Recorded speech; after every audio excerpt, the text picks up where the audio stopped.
Women protection act की जमात इस्लामी जब मुखालफत करती है तो फिर खवातीन पाकिस्तान में क्यों ना इनसिक्योर फील करें? सर सबसे मेन बात ये है, सबसे पहली बात ये कि खानदानी जो सियासत है इसको ख़त्म करना ज़रूरी है। ठीक है, जमात इस्लामी इसलिए क्योंकि एक प्रॉपर जमात है और एक मुनज़्ज़म जमात है। पाकिस्तान के अंदर अभी तक कोई भी ऐसी क्या उस मुनज़्ज़म जमात उस मुनज़्ज़म जमात ने ये किया कि उसके एक असूल हैं, एक रूल्स हैं, जिसका उनके अपने अंदर एक असूल है। फायदा क्या हुआ? जिसका फायदा ये हुआ कि उनकी जमात आज तक टूटी नहीं।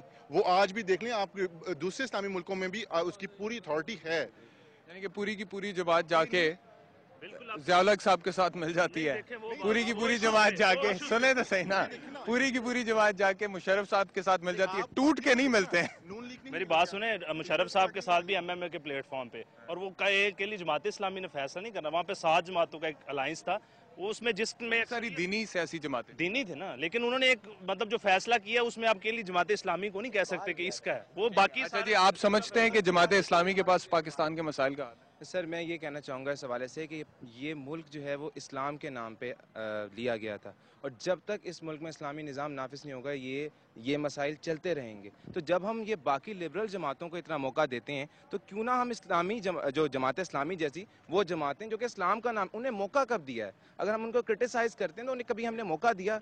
आज के नए याद पड़ता है कि 2002 के जो इलेक्शंस हुए थे उसमें बहुत ज़्यादा सीट्स मिली थी मुत्तहिदा मजलिस अमल को, और बहुत सारे जमात इस्लामी के जो मेंबर्स थे, जमात इस्लामी के मेंबर्स थे, वो भी उसमें गए थे। लेकिन उसके बाद फिर जब एमएमए का किरदार लोगों के सामने आया और फिर वो प्रेसिडेंट मुशर्रफ के साथ मिलकर, लोगों की ये तनकीद थी कि इन्होंने एक डिक्टेटर का साथ दिया है, उसको जो है मजबूत किया है। पार्लियामेंट में उसने अपने आप को जिस तरह से सुप्रीम कोर्ट के जरिए और पार्लियामान के जरिए उसने अपने आप को इंडोर्स कराया, वैलिडेट करवाया अपने रूल को, उसका हिस्सा रहे। तो ये एक तनकीद है जमात इस्लामी। देखें, मैं उसमें आपको ये कहना चाहूँगा, अगर उस टाइम भी देखा जाए तो सूबा सरहद में मिसाली कारकर्दगी रही जमात इस्लामी की। आप उस दौर में देखें जब नेमतुल्लाह एडवोकेट कराची के नाजिम थे, आज तक नाम लिया जाता है कि कराची में ना तो वो मसाइल, कराची में मिसाली कारकर्दगी एमक्यूएम की, तो क्या एमक्यूएम पूरे पाकिस्तान के जो अवाम है उनकी तर्जुमानी कर रही है? सिर्फ मैं अर्ज कर दूं इस हवाले से, जहां तक आप बात करते हैं क्रिटिसिज्म की, तो सर देखें उनका किरदार उसमें, अगर हम आप बात करें कि उन्होंने मुशर्रफ की हिमायत की, तो ये तो जब कोई भी जब आप किसी गवर्नमेंट में होते हैं तो इस किस्म के स्टांस तो लेने पड़ते हैं। उन्होंने माजरत भी की फिर एलएफओ पे। अब एक इंसान वादा करता है, उस वादे से खिलाफ वर्जी कर लेता है। जमात इस्लामी ने कुछ सर मैं असल में, ये बहस बहुत लंबी है। असल में वजह यह है कि हमें ये समझना होगा कि जब हम एक गुलामी से निकले हैं तो हमें अपनों ने गुलाम बनाया है। सबसे बड़ी बात हमें ये, हमारा असल दुश्मन कौन है? ये फ्यूडलिज्म तबका जो है। जब तक इसकी रिफॉर्म्स, लैंड रिफॉर्म्स नहीं होंगे, उस वक्त तक आप मुल्क में इनकलाब या तब्दीली के नाम पे कुछ भी नहीं कर सकते। ये एक हकीकत है, और आपने इस्लाम का जो सिस्टम पढ़ना है और उसके असूलों को समझना है, और असूलों को समझ कर फिर आप इस्लाम के नाफिज की बात कर सकते हैं। कहते हैं ये तो बात ठीक है, इमरान को वोट दे दें, लेस बेटर दैन।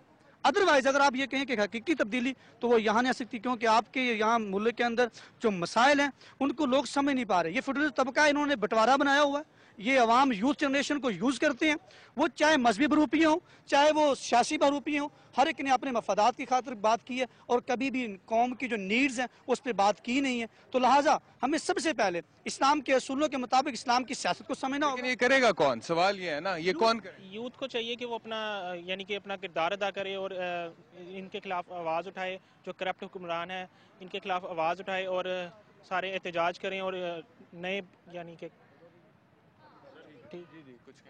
मैं ये कह रहा हूँ कि इन्होंने बात की कि सिस्टम चेंज नहीं हो सके, ये मायूसी है।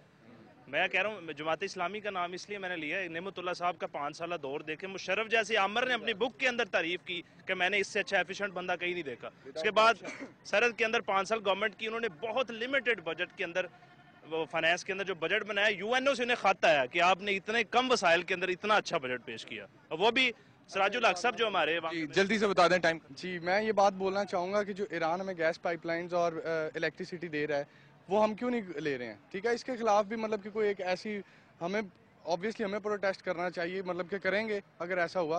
मतलब कि हम लोग यहाँ पे सड़ रहे हैं, लाइट नहीं है, गैस नहीं है, सफ़र कौन कर रहा है? आवाम कर रही है।